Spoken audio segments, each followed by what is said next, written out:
Hello guys, welcome to KBPO channel. ನಾನು ಆಶಿಕ್. ನಾನೀಗ ಮಾತಾಡೋಕೊಟ್ಟಿರುವಂಥದ್ದು ಅಪ್ಕಮಿಂಗ್ ಕನ್ನಡ ಸಿನಿಮಾಸ್ನ ಅಪ್ಡೇಟ್ಸ್ ಬಗ್ಗೆ ಆಗಿರುವಂಥದ್ದು. ಸೊ ಗೈಸ್, ಅದರಲ್ಲಿ ಮಾಡಿದೆ ಲೆಸ್ ಆದ ವಿಡಿಯೋ.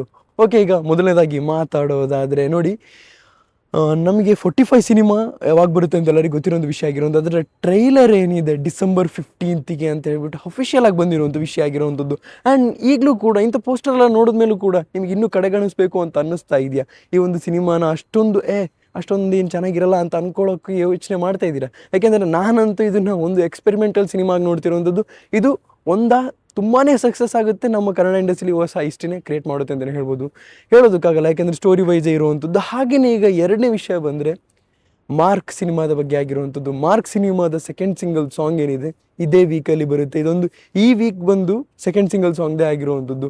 ನಿಮಗೇನು ಅನ್ಸುತ್ತೆ ದಯವಿಟ್ಟು ಕಮೆಂಟ್ ತಿಳಿಸಿ. ಹಾಗೆಯೇ ಡೆವಿಲ್ ಸಿನಿಮಾದು ಹಾಗೆಯೇ ಇದೇ ಒಂದು ವೀಕಲ್ಲಿ ನಮಗೆ ಟ್ರೈಲರ್ ಅನೌನ್ಸ್ಮೆಂಟ್ ಇರುವಂಥದ್ದು. ಹೇಳಿದಾಗೆ ಡೇಟ್ ನಿಮಗೆಲ್ಲರಿಗೂ ಗೊತ್ತಿರುವಂಥ ವಿಷಯ ಆಗಿರುವಂಥದ್ದು. ಪ್ರೀವಿಯಸ್ ವೀಡಿಯೋದಲ್ಲಿ ಆಲ್ರೆಡಿ ತುಂಬ ಸತಿ ಇದ್ರ ಬಗ್ಗೆ ಮಾತಾಡಿದ್ದೀನಿ. ಆದರೆ ಇಲ್ಲಿ ನಾನು ಮಾತಾಡೋಕೆ ಬಂದಿರುವಂಥದ್ದು ಇವರಿಗೆ ಬೇಲಿಗೋಸ್ಕರ ಅಪ್ಲಿಕೇಶನ್ ಹಾಕಿರೋವಂಥದ್ರ ಬಗ್ಗೆ. ಇದೊಂದು ಕನ್ಫರ್ಮೇಷನ್ ಅಲ್ಲ ಆಯಿತಾ, ಆದರೆ ಒಂದು ಅಪ್ಲಿಕೇಶನ್ ಹಾಕಿದ್ದಾರೆ ಅಂದಮೇಲೆ ಅವರು ಬೇಲಲ್ಲಿ ಆಚೆ ಬಂದೇ ಬರ್ತಾರೆ ಅಂತ ಒಂದು ನಂಬಿಕೆ, ಚಿಕ್ಕದಾಗಿ ಒಂದು ನಂಬಿಕೆ ಅಂತಲೇ ಹೇಳ್ಬೋದು. ಯಾಕೆ ಅಂತಂದರೆ ಸಪೋರ್ಟರ್ಸ್, ರಿವರ್ಸ್ ಅವರ ಸಪೋರ್ಟರ್ಸ್ ಏನಿದೆಯಲ್ಲ, ಆಚೆಯಿಂದ ಹಿಡಿದು ಒಳಗಡೆನೇ ಆಗಲಿ ಆಚೆ ಆಗಲಿ ಅಷ್ಟೊಂದು ಸಪೋರ್ಟರ್ಸ್ ಇರೋದ್ರಿಂದ, ಹಾಗೆಯೇ ಅವರು ಸಿನಿಮಾ ರಿಲೀಸ್ ಆಗುವಂಥ ಟೈಮ್ ಆಗಿರುವಂಥದ್ದು.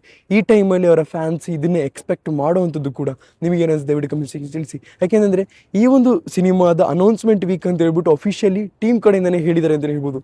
ಆ್ಯಂಡ್ ನಾನಂತೂ ಎಕ್ಸ್ಪೆಕ್ಟ್ ಮಾಡ್ತಾ ಇದ್ದೀನಿ. ಆ್ಯಂಡ್ ಇದು ಯಾವುದೇ ಒಂದು ಸಾಂಗ್ ಬಗ್ಗೆ, ಇದ್ರ ಬಗ್ಗೆ ಕಂಪ್ಲೀಟಾಗಿ ಒಂದು ಸಪ್ರೇಟ್ ವೀಡಿಯೋದಲ್ಲಿ ಬರ್ತೀನಿ ಅಂತ ಹೇಳ್ಬೋದು. ಆದರೆ ಈಗ ಅಪ್ಡೇಟ್ ಬಗ್ಗೆ ಮಾತ್ರ ಆಗಿರೋದು. ನಿಮಗೆ ದಯವಿಟ್ಟು ಕಮೆಂಟ್ ನಿಲ್ಲಿಸಿ ಅಂತ ಹೇಳ್ತಾ ಇರ್ಬೋದು. ಇಷ್ಟು ನೀವು ಅಂದರೆ ಸಿನಿಮಾ ಇನ್ನೇನು ಹತ್ರ ಇದೆ ಗುರು, ಆದರೆ ಅವ್ರ ಕಡೆಯಿಂದ ಯಾವುದೊಂದು ಅಫಿಷಿಯಲ್ ಅನೌನ್ಸ್ಮೆಂಟ್ ಬರ್ತಾ ಇಲ್ಲ. ನಾನು ಕೂಡ ತುಂಬಾ ಹುಡುಕ್ತಾ ಇದ್ದೀನಿ. ಆ್ಯಂಡ್ ತುಂಬಾ ಹಾನೆಸ್ಟಾಗಿ ಹೇಳ್ತಿದ್ದೀನಿ, ಮಾರ್ಕ್ ಸಿನಿಮಾಸ್ದಿಂದ ಯಾಕೆ ಇಷ್ಟೊಂದು ಡಿಲೇ ಆಗ್ತಿದೆ ನನಗೆ ಅರ್ಥನೇ ಆಗ್ತಿಲ್ಲ. ನಾನು ಇನ್ನೂ ಎಕ್ಸ್ಪೆಕ್ಟೇಷನ್ ಜಾಸ್ತಿ ಇದೆ ಅಂತ ಹೇಳ್ಬೋದು.